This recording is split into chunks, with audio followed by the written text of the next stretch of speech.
kenapa sih teman-teman kita yang merupakan keturunan Tionghoa itu seringkali menjadi sasaran kekerasan di saat Indonesia sedang mengalami krisis? Ternyata ada 3 hal yang menjadi penyebab orang-orang keturunan Tionghoa itu seringkali menjadi sasaran kekerasan di saat Indonesia mengalami krisis. Yang pertama, etnis Tionghoa di Indonesia itu sering dianggap sebagai bukan orang Indonesia asli. Padahal kalau kita telusurin sejarahnya, orang-orang Tionghoa itu udah ada di sini sejak abad ke-5 Masehi, bahkan sebelum orang-orang Eropa itu datang. Jadi kalau kita bisa menerima keberadaan Rafael Struik ataupun Thomas Haye yang merupakan keturunan Belanda sebagai bagian dari kita, harusnya juga kita bisa menerima orang-orang etnis Tionghoa sebagai bagian dari Indonesia juga. Orang-orang keturunan Tionghoa juga dulu berjuang buat kemerdekaan bangsa loh. Lo pernah dengar nggak nama Laksamana Jonli? Laksamana Jonli ini adalah orang keturunan Tionghoa yang membantu Indonesia itu memasok senjata, sehingga waktu itu pahlawan-pahlawan kita bisa melawan Belanda dengan senjata tersebut. Lo pernah dengar nggak nama Lim Kon Hian? Dia adalah Partai Tionghoa Indonesia untuk mendukung nasionalisme Indonesia. Jadi bukan nasionalisme Tionghoa ataupun nasionalisme Cina, tapi dia mendukung nasionalisme Indonesia buat kemerdekaan negara kita. Apalagi setelah ditelusuri, ada banyak catatan sejarah yang menyebutkan bahwa nenek moyang Indonesia itu berasal dari Yunan, Cina Selatan. Yang kedua, yang menjadi penyebab kenapa etnis Tionghoa itu sering menjadi sasaran kekerasan adalah karena mereka dianggap sebagai etnis yang eksklusif. Eksklusif seperti punya klaster perumahan sendiri, sekolah dibuat khusus Tionghoa sendiri, ataupun bisnis-bisnis yang memang ada di kalangan mereka sendiri. Padahal, keeksklusifan itu bisa terjadi dikarenakan mereka sering jadi sasaran kekerasan di saat ada krisis yang terjadi di Indonesia. Contohnya pada hari ini, ada beberapa orang yang coba provokasi kita untuk menjarah tokoh-tokoh orang Tionghoa, padahal mereka itu bukan sumber masalah dan bukan sumber tuntutan masyarakat yang membuat masyarakat saat ini menjadi menderita. Penyebab yang ketiga yang membuat mereka sering menjadi sasaran oleh publik adalah karena orang-orang Tionghoa ini dianggap sebagai kelompok konglomerat. Padahal, seperti etnis lain, kelompok Tionghoa juga ada yang kaya dan ada yang miskin. Karena itu, teman-teman jangan terprovokasi dengan isu SARA. Kalau menurut kalian gimana? Tulis pendapat kalian di kolom komentar ya. Ini akan rusuh, Pak. Serius. Kami 12 orang ini bukan orang biasa, Pak. Kami bukan punya banyak masa apa-apa, rusuh, Pak. Itu ibu-ibu, maaf ya, saya minta maaf. Oknum-oknum relawan Anies semuanya. Ini berarti di balik proyek ijazah ini ada relawan Anies gitu? Oknum-oknum, tidak semuanya. Yang sakit hati dengan Jokowi, yang dibawa oleh Kojenudin, dibawa oleh Roy Suryo dan kawan-kawan untuk aksi di UGM, aksi di mana-mana. Berarti ini murni pasukan barisan sakit hati membenci Jokowi begitu? Itu orang-orang tuh. Ijazah ini hanya sebagai salah satu. Ya, alasan saja untuk menggulingkan Gibran, menghajar Prabowo. Anies Baswedan soroti gaji dan tunjangan DPR, ganggu rasa keadilan bagi semua. Emang unta satu ini nggak pernah ngaca kalau ngomong. Dia selalu mengatakan lihat rekam jejak, tapi dia lupa rekam jejaknya sendiri. Nih rekam jejaknya. Anies naikkan tunjangan perumahan pimpinan DPRD DKI jadi 78,8 juta. Masa lupa nih sama kejadian 3 tahun yang lalu. Lalu ini yang keterlaluan. Gubernur DKI Anies Baswedan naikkan tunjangan DPRD tembus 177 miliar. Lupa lagi nih sama kejadian yang ini. Emang onta itu sering lupa ya nih. Indonesia bener-bener lagi mau diadu domba. Ya jadi belakangan tuh gue baru dapat kabar nih, nggak tahu bener atau enggak ya, kalau Indonesia tuh lagi mau diadu domba antar ras, antar agama kayak gitu loh. Ya jadi ada beberapa info kalau ada beberapa titik-titik di jalanan dan di tol, kalau ada orang-orang disebar untuk ngeprovokasi dengan neriak-neriakin orang Cina kayak Cina. Sampai-sampai ada salah satu orang tua kenalannya gue itu diteriakin Cina sama orang itu, tujuannya apa coba? Dan ini bener-bener udah ngerambat ke area-area di luar dari Jakarta kayak BSD, Tangerang, Bintaro, Gading Serpong dan lain-lain lah ya. Dan parahnya lagi katanya pelakunya tuh bukan warga biasa tapi oknum yang nyamar jadi warga. Nah udah tahu tuh tujuannya apa kan? Ini jujur gue nggak tahu ya fungsinya tuh buat pengalihan isu atau apa, tapi yang jelas ini Indonesia lagi sakit banget. Ingat ya, Cina lah, Jawa lah, Batak lah, apapun itu ras semuanya itu satu Indonesia. Jadi jangan sampai kita tuh keprovokasi sama orang-orang jahat di luar sana. Jangan sampai kejadian 98 jadinya keulang lagi. Ya udah, stay safe semuanya. Ya jejak ya, jejak. Perbedaan Ahok dan para pejabat zaman sekarang yang ada di dalam gedung DPR ialah pada saat Pak Ahok di masanya, di masa dia memimpin sebagai gubernur Jakarta, membuat kebijakan dan kebijakannya itu ditolak, maka Pak Ahok akan membuka ruang untuk menerima rakyat atau pihak yang menolak kebijakannya, dan mereka akan duduk musyawarah untuk mufakat atau menampung aspirasi masyarakat sehingga bisa sama-sama menemukan jalan keluarnya. Nah, tapi para wakil rakyat yang ada di dalam gedung DPR sana saat ini, ketika mereka membuat kebijakan yang sangat mencekik rakyat, pajak dinaikin, dan saat rakyat mendemo kebijakan mereka tersebut, yang mereka lakukan adalah mereka lari. Tepuk dada. Luar biasa kalian kinerja DPR. Kalian membuat kebijakan yang sangat menyulitkan rakyat, tapi setelah itu kalian gak mau bertanggung jawab ketika rakyat menuntut keadilan atas kebijakan yang kalian buat. Top kalian. So, lebih hebat mana? Pak Ahok pada masanya memimpin, dia berani menghadapi atau menerima aspirasi rakyat, bernyali untuk itu, atau anggota DPR yang sekarang ketika mereka membuat keputusan dan rakyat menuntut, mendemo mereka lari. Lebih hebat mana? Kayaknya lebih hebat anggota DPR sekarang sih yang joget-joget di dalam gedung DPR sana. Kalian terbaik, joget kalian top abis, top banget. Penjarahan di toko-toko Cina sudah terjadi. Kalian kenapa gampang banget terprovokasi? Jangan gampang terprovokasi teman-teman. Mereka nggak tahu apa-apa. Astaga, ini menimbulkan masalah baru lagi. Ada yang memanfaatkan, ada yang mengambil kesempatan di dalam kesempitan. Jangan menjara toko-toko Cindo lagi guys, tolonglah. Kita bersatu, ya salah DPR bukan rakyat. Tolong jangan mau diprovokasi. Teman-teman, kita hari ini tuh lagi diadu domba. Jangan sampai mau kita diadu domba, teman-teman. Jangan sampai kita dipecah belah lagi. Jangan sampai kejadian tahun 98 tulang lagi. Teman-teman, kita satu perjuangan. Gua juga satu perjuangan sama kalian, teman-teman. Ya. Walaupun mata gua sipit, walaupun kulit gua agak putih, gua orang Indonesia teman-teman, dan gua selalu menyuarakan, gua di pihak kalian teman-teman. Kita etnis Tionghoa ada di pihak kalian, jangan mau kita diadu domba lagi teman-teman. Dan buzzer-buzzer pun sekarang sudah mulai menyuarakan hal itu, mulai membakar lagi kepada etnis Tionghoa. Kenapa? Karena itu yang paling gampang untuk dibenci. Jangan sampai kemarahan kita ini beralih teman-teman. Ya, jangan sampai hal yang buruk kembali lagi, sejarah yang tidak ingin kita ulang kembali lagi teman-teman. Tolong share video ini, sebarkan awareness teman-teman, bahwa kita itu satu tanah air, satu bangsa, kita satu Indonesia teman-teman. Terima kasih banyak. Ada yang mengair di air keruh. Ini demonstrasi, saya ingin anak-anak kita bro memahami ini. Kalau toh berhasil merubah sesuatu, ini akan memakan anak-anaknya sendiri. Karena kalau revolusi itu pasti korbannya anak-anaknya sendiri.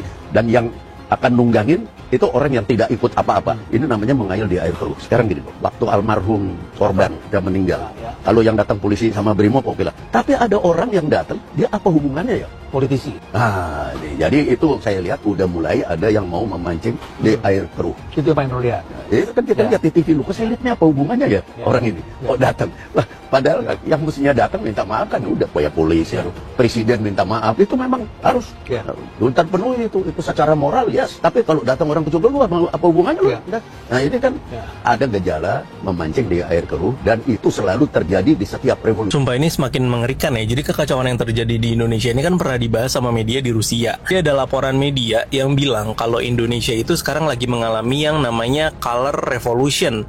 Nah kemarin awalnya itu gue kira color revolution ini cuma istilah politik kan, tapi ternyata enggak guys. Ini emang revolusi warna beneran, si warna pink yang sekarang ada di mana-mana.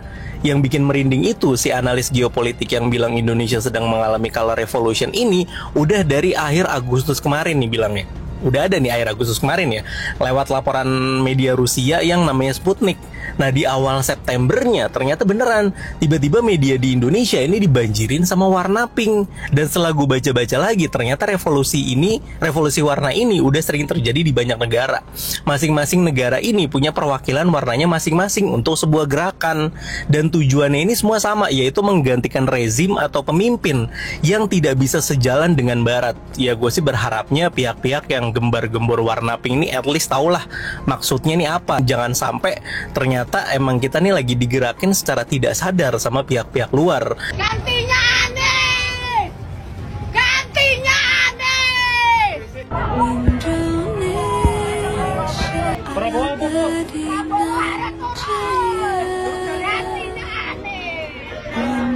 Siapa Indro Priyono yang keluar mengatakan ada dalang, sudah ada saya kantongi namanya, kamu dalangnya.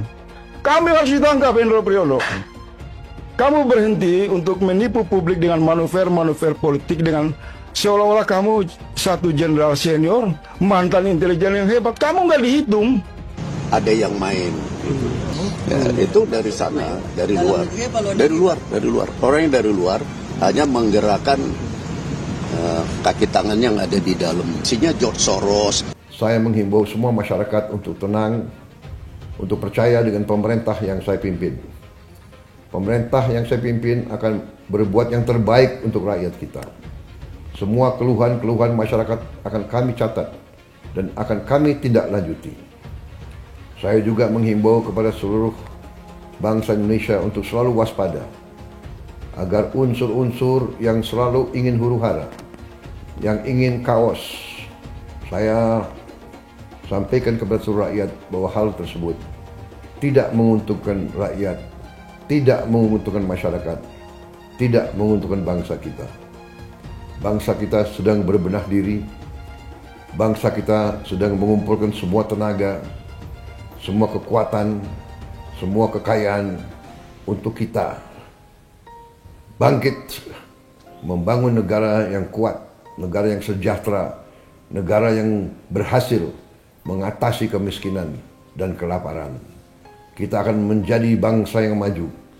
Kita akan jadi bangsa yang mandiri, yang berdiri di atas kaki kita sendiri. Kita akan menjadi negara industri yang tidak kalah dengan negara-negara lain. Untuk itu, kita harus waspada, kita harus tenang, dan kita tidak boleh mengizinkan kelompok-kelompok yang ingin membuat huru-hara dan kerusuhan. Buat Ahmad Saroni kamu terima. Itu adalah hasil dari kemarahan masyarakat yang lu bilang katanya tolol. Kita lihat juga di situ ada hasil jarahan aneh-aneh ya. Ada Iron Man, ada juga hasil jarah jam tangan Richard Mille, itu kolaborasi dengan McLaren, sekitar harganya sekitar 15 miliar. Itu nggak tahu asli apa palsu, tapi kalau lihat Ahmad Saroni sungkem dulu itu mungkin asli. Dan nggak cuma sampai situ, ini bener ijazahnya Ahmad Saroni itu ngapain orang jarah, tapi kita lihat hampir nilai semuanya rata-rata 6. Kelihatan banget sekarang siapa yang tolol, Anda apa rakyat. Ditambah memalukan sekali dia kabur ke Singapura. Itu rumahnya sampai ada yang berenang di situ. Tapi ya sudah. Maka jangan menyampaikan hal-hal seenaknya, bubarin DPR. Jangan. Mental manusia yang begitu adalah mental orang tertolol sedunia. Catat nih, orang yang cuman mental bilang bubarin DPR, itulah orang tolol sedunia. Aku bener-bener murka banget ya lihat kearoganan dari karyawan kita di DPR, Ahmad Saroni dari Partai Nasdem. Kenapa kita minta untuk bubarkan DPR? Satu, mereka udah gagal dalam menjalankan mandat dari masyarakat yang diberikan kepada mereka. Tapi kalau bicara dengan tunjangan, ngatain tolol pun berani mereka kepada masyarakatnya. Luar biasa ini ya, karyawan rakyat kita yang nggak tahu diri. Apa sih capaian pekerjaan kamu sampai saat ini gitu ya? Aku lihat kamu di Instagram seneng banget tuh untuk pamer-pamer kekayaan ya kan. Wah, crazy rich Indonesia man, sultan gitu, motornya, mobilnya, wow, wadidaw, kaya banget lu bro. Kalau beneran kaya dan udah kaya, kenapa masih maruk mau mempertahankan tunjangan dari pajak hasil kerja rakyat Indonesia yang bekerja dengan sangat keras, sangat jujur, desak-desakan di transportasi, susah cari pekerjaan yang pengen kamu pajakin kemana-mana itu. Ngapain mau ngambil duit kita kalau memang kamu sudah crazy rich? Nah sekarang kita bahas nih kesombongan kamu, ya kan? Katanya orang tolol sedunia.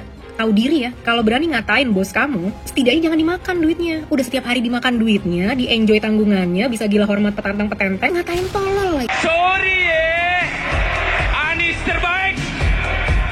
Indonesia butuh Anies. Setujukah Anies presiden? Anies. Catat nih, orang yang cuman mental bilang bubarin DPR, itulah orang tolol sedunia. Maka saya berani katakan di sini, hei orang miskin, hei orang melarat, tidak usah bayar pajak karena pemerintah haram mengambil pajak dari orang-orang miskin dan melarat, saudara. Allah mewajibkan zakat hanya kepada orang kaya. Haram ambil pajak dari rakyat, saudara. Haram, apalagi dari rakyat miskin yang melarat, yang nyari kerja susah, yang makan susah. Haram kau ambil pajak dari mereka. Lalu Prabowo lengserkan dia, setuju gak? Setuju gak? Dukung tidak? Takbir. Kita akan seret mereka semua untuk dijebloskan ke dalam penjara. Takbir. Setuju tidak? Setuju tidak? Nggak berkelahi, ayo kita adu biar dia berkelahi. Besok Ustadz Somad tolong datang ke kantor pajak. Saya datang, saya taat pajak. Orang bijak taat pajak. Datang sebagai warga negara Indonesia yang baik. Saya datang. Ada apa Pak Kepala Pajak? Ya Ustadz, sudah kami cek, ternyata pendapatan YouTube 1 bulan 150 juta, Ustadz bayar pajak. Bapak cek kemana duit itu mengalir dari YouTube. Tidak ada seperak pun ke rekening saya. Langsung beli beras, beli minyak, beli kompor, beli kelas, beli semuanya. Justru saya yang minta kepada pegawai-pegawai pajak, bersedekahlah kalian di jalan Allah Subhanahu wa taala. Karena kalian menghitung, mengumpulkan uang. Kalau kalian tidak bisa bersedekah, zalim, aniaya, neraka jahanam tempat kalian. Tidak ada cerita Ahok dengan Anies. Ketika saya kalah, saya langsung kasih Anies penghargaan, ucapan segala macam. Tapi yang tidak bisa saya terima, ketika Anda menang, Anda pidato memecah belah bangsa. Bahwa Jakarta udah kembali ke pangkuan pribumi yang dijajah selama ini. Itu teksnya di mana-mana. Itu sangat memecah belah bangsa. Saya ini asli Indonesia sesuai undang-undang loh. Apa karena saya namanya Ahok? Itu yang tidak betul seorang Anies lakukan. Bagi saya Anies sangat tidak negarawan. Anda udah menang, yes okay gitu loh. Saya juga tidak bawa ke MA, nggak bawa ke MK. Waktu Anda ulang tahun DKI saya juga datang. Tapi kenapa Anda mesti pidato seperti itu? Bapak Politik Identitas Indonesia Anies Baswedan, Bapak Intoleransi Indonesia Anies Baswedan. Jangan lupakan, jangan terlena, jangan sampai dia pecahkan kita dengan dagangan ayat dan mayatnya. Air itu turun dari langit, turunnya ke atap rumah langsung sumber bor, bukan ke sungai dan ke laut. Bersyukuri kenapa kalah, kenapa ditahan. Saya bersyukur atas itu semua. Saya coba bayangkan ya, kalau seandainya waktu itu kita menang, gitu ya, hari ini belum tentu kita bisa nikmati seperti ini. Kita bersyukur 5 tahun Tuhan izinkan kasih ke orang yang pintar ngomong untuk kerja. Coba kalau kita bayangkan gitu ya, kalau kemarin saya masih jadi gubernur, ini saya udah turun ini. Tapi yang pintar ngomong itu dikira orang hebat kan? Langsung ketahuan karakternya. Langsung ketahuan itu. Di saya juga ada kutipan Pak di kamar saya Pak. Tulisannya, Jakarta telah mengambil keputusan yang fatal. Dan ini melawan sunnatullah. Kenapa? Air itu turun dari langit ke bumi, bukan ke laut. Harusnya dimasukkan ke dalam bumi, maksudnya tanah. Di seluruh dunia air jatuh itu dimasukkan ke tanah. Bukan dialirkan pakai gorong-gorong raksasa ke laut. Jakarta telah mengambil keputusan yang fatal. Bukan banjir, itu memang parkir air. Bukan banjir, itu memang parkir air. Penjajahan di depan mata itu di Jakarta. Dulu kita semua pribumi ditindas dan dikalahkan. Kini telah merdeka. Kini saatnya kita menjadi tuan rumah di negeri sendiri. Halo sahabat cuan, kembali lagi dengan saya Jonas Leo. Jadi saya dapat pertanyaan yang sangat menarik banget. Kalau saya bisa mengulang balik waktu dengan pengetahuan sekarang, di saat misalnya saya masih punya income sebesar gaji UMR, apa yang bakal saya lakukan? Jadi pada intinya, pertanyaannya adalah, kalau punya knowledge seperti sekarang, apa yang akan saya lakukan kalau mengulang balik waktu? Saya akan bagikan di video ini apa yang bakal saya kerjakan. Misalnya saya balik waktu dan saya punya gaji hanya UMR. Saya akan breakdown apa saja yang bakal saya kerjakan, investasinya di mana, dan sampai detailnya. Jadi tonton video ini sampai habis. Pertanyaannya adalah, gaji UMR itu gimana cara investasinya? Kita pertama harus tahu dulu, UMR itu berapa. Seandainya tinggal di Jakarta, jadi saya akan pakai upah minimum, yaitu sekitar 5 juta. Kita lihat dari 5 juta ini, apa saja sih yang bisa diinvestasikan, dan gimana caranya seni kita mengatur uang. Setiap orang punya masalah masing-masing. Semua orang punya kebutuhan masing-masing. Kebutuhan saya dan kebutuhan kalian sudah pasti berbeda. Tapi kalau saya bisa balik waktu dan gaji hanya 5 juta, ini yang bakal saya lakukan. Pertama yang akan saya lakukan adalah cari extra income atau side hustle, atau dikenal dengan pekerjaan sampingan. Kalian bisa cari side hustle mungkin dari pekerjaan sampingan seperti fotografer atau menjadi editor. Tujuan kita mencari side hustle supaya kita bisa investasi lebih banyak lagi. Tapi sebagai permintaan kalian, saya akan contohkan hanya dengan gaji UMR saja, yaitu 5 juta. Dengan 5 juta ini, apa yang mesti saya lakukan? Yang pertama adalah yang saya bisa atur, yaitu expenses atau pengeluaran. Saya akan budgeting living cost, mau itu biaya kosan, biaya makan, itu semua maksimal mentok di 3 juta. Pengeluaran bisa di bawah 3 juta, dan nggak lebih dari angka 3 juta. Kenapa? Karena kita butuh untuk bisa investasi dengan 1,5 juta sampai 2 juta. Step pertama, sediakan dana cadangan 3 bulan dari pengeluaran. Kenapa bukan siapin 6 bulan hingga 12 bulan? Karena nanti kelamaan. Mending kita mulai dulu investasinya lebih cepat. Kalau kita penghasilannya 5 juta dan pengeluarannya 3 juta, 3 bulan dari pengeluaran adalah kita harus menyisihkan sebesar 9 juta rupiah. Untuk kita bisa nabung kira-kira 1,5 juta hingga 2 juta per bulan, kita bisa kumpulin sekitar 5 bulan untuk mencapai 9 juta rupiah. Jadi kalian sabar dulu untuk melakukan investasi. Kita bisa gunakan 5 bulan ini untuk belajar dan latihan trading terlebih dahulu. Kita lanjut ke step yang kedua. Karena modal kita untuk trading dan investasi itu terbatas, yaitu hanya 2 juta per bulan, jadi kita buat 3 skenario. Ketiga skenario ini tergantung pilihan dan kondisi masing-masing. Jadi karena modal saya kecil, maka saya pakai strategi yang sangat agresif. Saya tidak akan memilih investasi seperti obligasi atau taruh duit di deposito. Karena kalau dapat 4% dari 24 juta, itu hanya 1 juta per tahun. Jadi bukan sesuatu yang akan mengubah hidup kita. Belum lagi rupiah yang melemah, karena inflasi 6% per tahun. Kalau kita deposito dan mendapatkan return atau cuan 4% setahun, kita masih mengalami kerugian 2% setelah melakukan deposito karena inflasi tersebut. Apalagi kalau kita tidak melakukan apa-apa. Daya beli uang kita akan berkurang 6% setiap tahunnya. Untuk itulah saya mau cuan setidaknya 15% hingga 20% minimal untuk mengalahkan inflasi. Jadi semua skenario ini tergantung kondisi masing-masing dan seberapa kepepet dan ingin mengubah hidup kita. Skenario pertama, saya akan menaruh semuanya 2 juta setiap bulannya di investasi yang resikonya tinggi, tetapi memberikan cuan yang tinggi juga, seperti Bitcoin. Ini adalah pendekatan yang sangat agresif karena resikonya tinggi.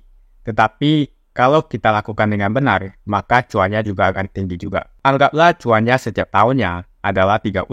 Kalau saya tabung 2 juta setiap bulannya secara berkala di Bitcoin dengan ekspektasi 30% per tahun, dengan strategi ini kemungkinan kita akan melihat portfolio kita miliaran setelah 10 tahun ke depan. Skenario kedua, saya akan 50-50. Jadi 1 juta saya taruh ke tempat yang lebih stabil dan cuannya lebih stabil. Dan sisanya 1 juta lagi saya taruh ke tempat yang lebih berisiko. Pendekatan ini walaupun terlihat agresif, tapi lebih konservatif dibandingkan dengan skenario pertama. Di sini saya cari mungkin saham Amerika yang stabil seperti saham teknologi, yaitu misalnya Apple, Meta, Amazon, Google, Nvidia, dan lain-lain. Jadi 50% di saham Amerika, 50% di Bitcoin. Saya akan terus lakukan ini sampai 10 tahun ke depan. Setiap bulannya saya tabung 2 juta hingga 10 tahun. Dengan strategi ini, kemungkinan kita akan melihat portfolio kita menyentuh miliaran 10 tahun ke depan. Baik itu skenario 1, skenario 2, dan skenario 3, kita invest konsisten di instrumen yang sudah kita tentukan setiap bulannya. Sekarang kita masuk ke skenario ketiga. Untuk skenario ketiga, kita butuh untuk mempelajari skill trading. Jadi skill trading ini bisa untuk menjadi side hustle. Skenario ketiga cocok untuk teman-teman yang mau jadikan trading sebagai side hustle. Jadi teman-teman yang confident dengan skill tradingnya bisa lakukan skenario ini. Skill trading ini bisa untuk menjadi side hustle. Jadi trading yang kita masukkan di sini adalah kegiatan jual, beli, jual, beli. Jadi hari ini beli, besok putar jual. Jadi kalau trading, kita bukan beli lalu kita tahan selama 10 tahun dan nggak dijual-jual, seperti skenario 1 dan skenario kedua. Untuk skenario ketiga, saya akan taruh 40% di Bitcoin, 40% di saham Amerika, dan 20% untuk trading di instrumen seperti Forex, komoditas, kripto, ataupun saham. Jadi 800.000 saya akan taruh di Bitcoin setiap bulannya, 800.000 saya akan taruh di saham Amerika setiap bulannya, dan sisanya 400.000 saya akan coba tradingkan setiap bulannya. Kalau kita jago dalam melakukan trading, mau dapatkan 1% setiap harinya bukanlah hal yang susah. Kalau kita konsisten 1% sehari, maka kita bisa cuan 30% sebulan dari trading. Kita coba lipat gandakan 400.000 setiap bulannya. Kuncinya adalah konsistensi dan disiplin dalam money management. Di sini teman-teman tidak perlu khawatir karena kita bisa mencoba skenario ketiga selama 5 bulan. Dari sana teman-teman akan mengetahui hasilnya apakah Anda cocok untuk skenario ketiga atau tidak. Jadi teman-teman tidak perlu khawatir, kita bisa coba skenario ketiga selama 5 bulan. Ketika income per tahun yang dihasilkan dari investasi lebih besar daripada gaji UMR setahun, maka di sana saya akan pensiun dan fokus untuk investasi dan trading full time. Itulah yang akan saya lakukan jika gaji saya hanya 5 juta per bulan.